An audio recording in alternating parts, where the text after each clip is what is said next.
بسم اللہ الرحمن الرحیم۔ السلام علیکم ورحمۃ اللہ وبرکاتہ۔ آپ کو Voice of Truth YouTube channel میں خوش آمدید کہتا ہوں۔ کوئی امید بر نہیں آتی، آج اس موضوع پر کچھ گفتگو کرنی ہے۔ بالٹک علاقہ کے ایک ملک لتھوانیا کے شہر ویلنیوس میں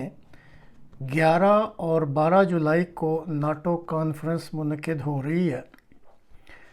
بہت دنوں سے یہ افواہیں گرم تھیں کہ اس کے ایجنڈا پر اس وقت سب سے جو اہم نقطہ ہے وہ یہ ہے کہ یوکرائن کو ناٹو ممالک میں شامل کرنے کی تجویز پر سرگرمی سے غور کرنا مقصود تھا،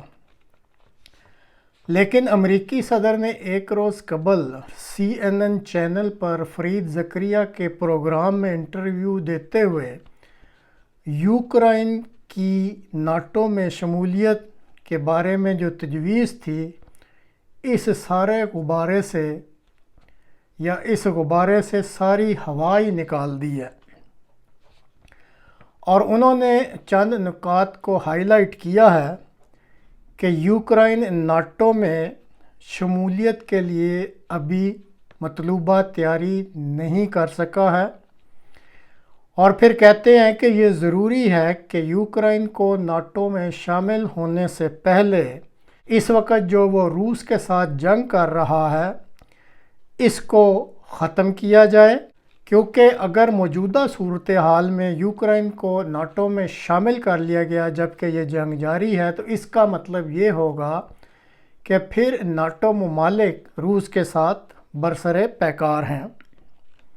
اور اس وقت امریکہ قطعاً یہ نہیں چاہتا۔ ساتھ ہی امریکہ کے صدر نے یہ بھی واضح کیا کہ وہ اور ناٹو ممالک یوکرائن کو درکار جو ہتھیار ہیں یا دوسری فوجی مدد ہے وہ بدستور مہیا کرتا رہے گا جب تک کہ اس جنگ کا کوئی حتمی فیصلہ نہیں ہو جاتا۔ اسی طرح گزشتہ جمعہ کے روز وائٹ ہاؤس کی طرف سے یہ اعلان کیا گیا ہے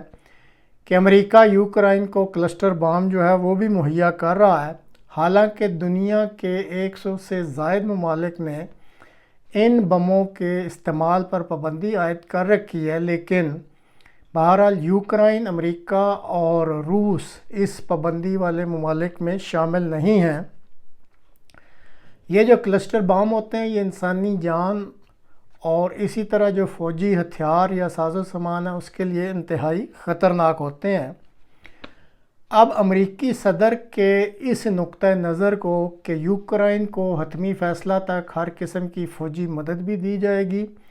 اور اسی طرح وائٹ ہاؤس کا یہ اعلان کہ یوکرائن کو فوری طور پہ کلسٹر بام دیے جا رہے ہیں، تو اس نقطہ نظر کو مزید تقویت ملتی ہے کہ امریکہ اور ناٹو ممالک دنیا میں اپنی برتری کا جو عزم لیے ہوئے ہیں اس عزم کو پورا کرنے کے لیے وہ یوکرائن کو استعمال کر رہے ہیں، اور بدقسمتی سے یوکرائن کا جو صدر ہے وہ ان کا اعلیٰ کار بن کر اپنے ملک کے عوام کو بھی مروا رہا ہے اور پورے ملک کے انفراسٹرکچر کو بھی تباہ و برباد کیا جا رہا ہے۔ گزشتہ پروگرام میں بتایا تھا کہ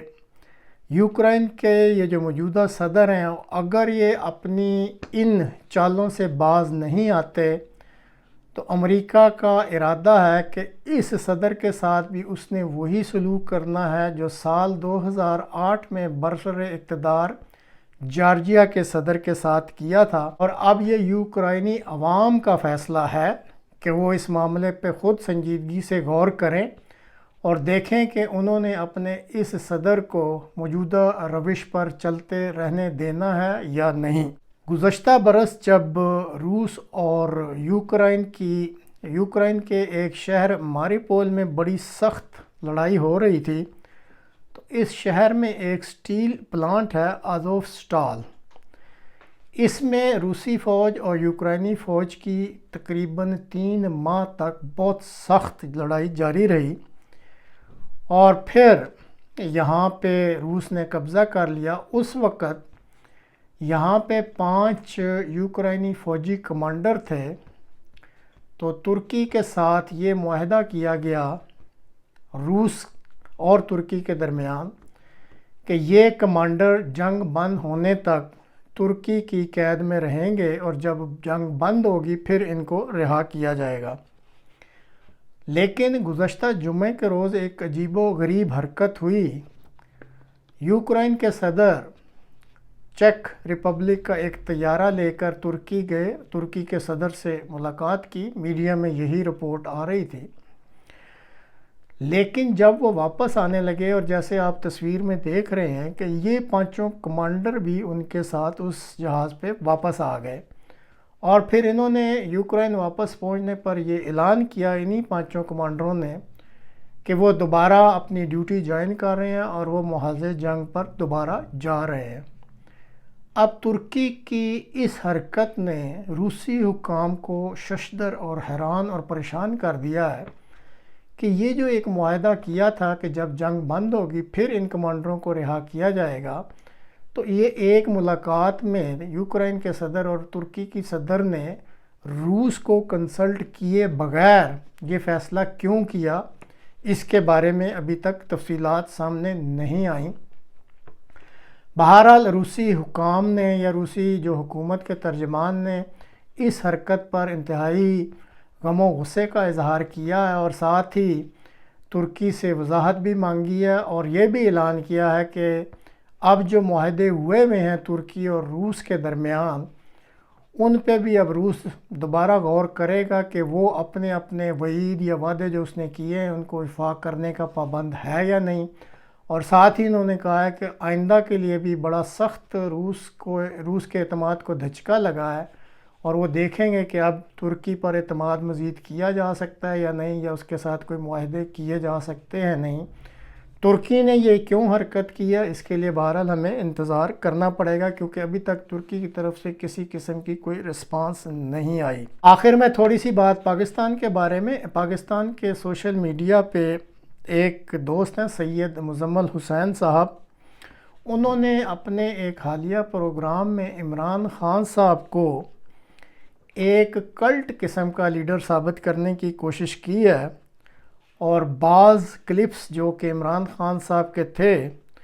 انہوں نے چلا کر اپنی مرضی کی توجیہ کر کے عمران خان صاحب کو ایک کلٹ لیڈر یا ان کے جو فالوورز ہیں ان کو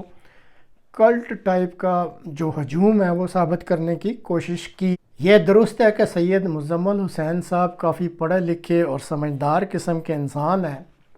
لیکن یہ جو انہوں نے نقطہ نظر پیش کیا ہے بہرحال اس سے اختلاف ہے۔ عمران خان صاحب ایک کلٹ ٹائپ یا ایک کلٹ کے لیڈر نہیں ہیں۔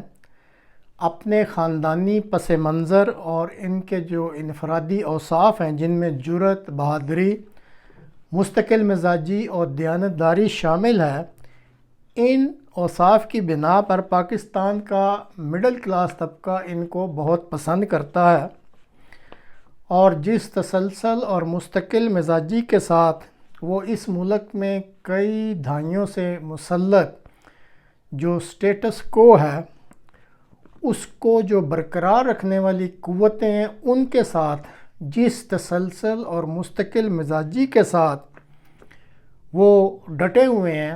ان کا یہ جو رویہ یا یہ جو اوصاف ہیں وہ ان کو بہرحال ماضی کے اور موجودہ دور میں جتنے بھی لیڈر ہیں ان سب سے ممتاز کرتا ہے،